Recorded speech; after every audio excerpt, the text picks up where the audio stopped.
Hey everybody, this is Jeff coming to you with another edition of the Good News from Good News Gathering. And today, like every other day for those who are in Christ, there is good news. Now, why would I say that for Christ followers, every day is a day of good news?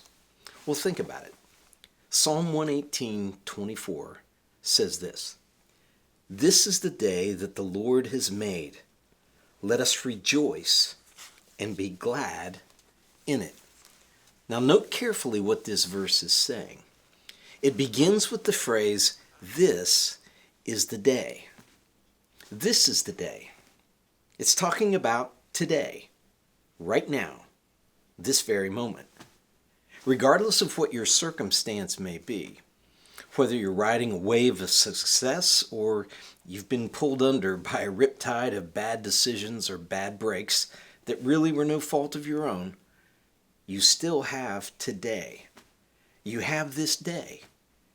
And what's so special about this day?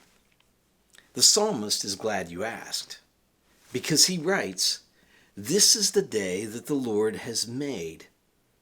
Now think about that for a moment. This is no ordinary day.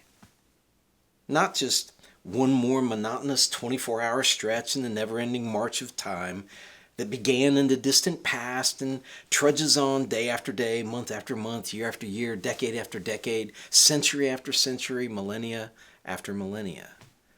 No.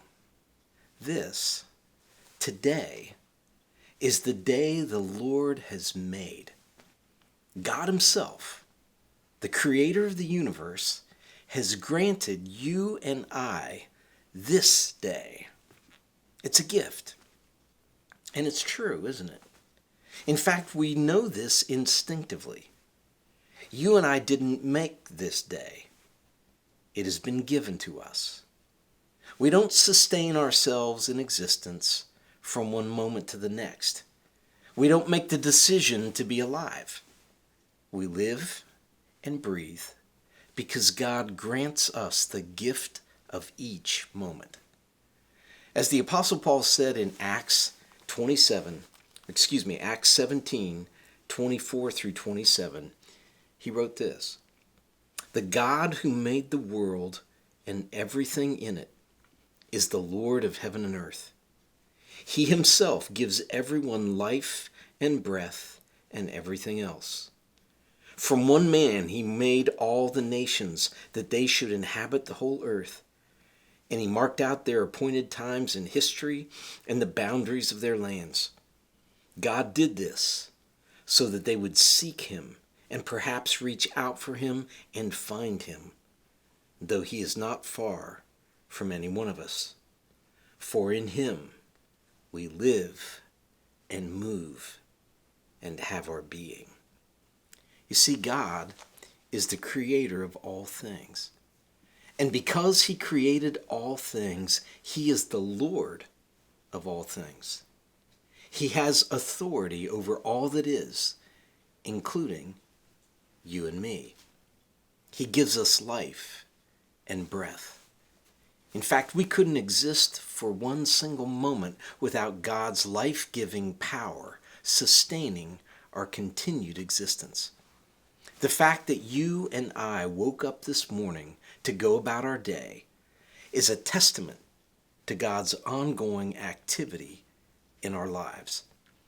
And if you've ever wondered why you were born to parents you did not pick, in a land you did not choose, at a time in history that you did not select, Paul gives you the answer.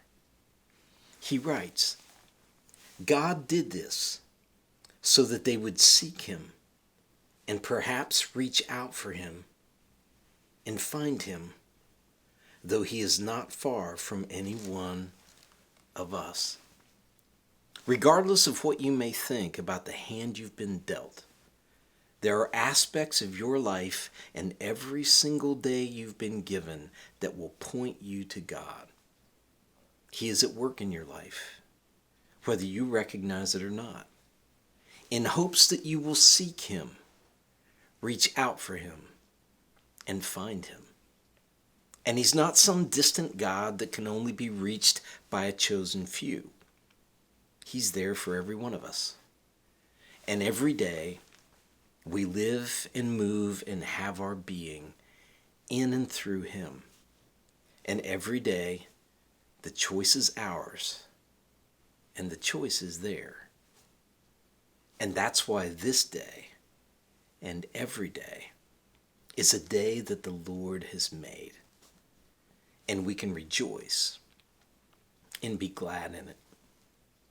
Now, obviously, there are days when the last thing that we want to do is rejoice. Bad things happen. There's no denying that. We live in a fallen world. And some days we're riding an emotional roller coaster. And there are times when we're burdened by the guilt of some sin or failure. You see this in many of the Psalms. But the beauty of the Psalms is their honesty. Many of the Psalms are expressions of sorrow or bewilderment about the writer's current circumstance. But as they pour their heart out to God, their prayers and petitions almost invariably end in some form of thanksgiving and praise. You see, connecting with God generates joy, that deep and abiding sense of hope and triumph over sin and death that we experience in Christ. You see, for us, no situation is hopeless. For us, no failure is final. For us, no negative is never ending. Why? Because we follow the one who rose from the grave. His story is the ultimate comeback story. And so we Christians can say with the psalmist, "This is the day that the Lord has made. Let us rejoice and be glad in it." And here at G&G, we have so much to rejoice and be glad about. 2 weeks ago, we witnessed the baptisms of 9 new brothers and sisters in Christ. Again, this week, you'll receive an insert in your bulletin with their names and addresses. If you haven't already done so, please take a moment this week to drop them a card or a note of encouragement. Also, this Sunday, after second service, we'll be clearing the atrium and next-gen areas to prepare for our annual fall cleaning and floor waxing. If you can stick around for about 30 minutes after second service to help move furniture, we'd really appreciate it. Remember, the Ministry Center will be closed from Sunday through next Tuesday, but you can still contact our staff by calling the church office at 937-393-5383. When you return to the Ministry Center on Sunday, September 13th, 2 ministries will be back in operation. Our middle school ministry will be back up and running during both services. And our cafe will be serving coffee and will also have available juice for our children. We hope to resume serving donuts in the near future, but we're going to wait on that for just a little while longer. Finally, our partner ministry, the Southern Ohio Pregnancy Center, is having their annual walkathon on Saturday, September 19th. You can sign up for the walk in the atrium and help the Pregnancy Center serve those in our community who are facing crisis pregnancies, and also provide abstinence education in schools all across our county. We're proud of our partnership with the Pregnancy Center, and we hope you'll get involved. As you can tell, there's a lot of positive things happening here at Good News Gathering. Remember the words of Psalm 118. This is the day that the Lord has made.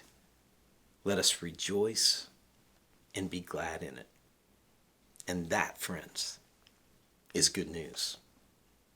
I love you all, and I hope to see you this Sunday. Take care, everybody.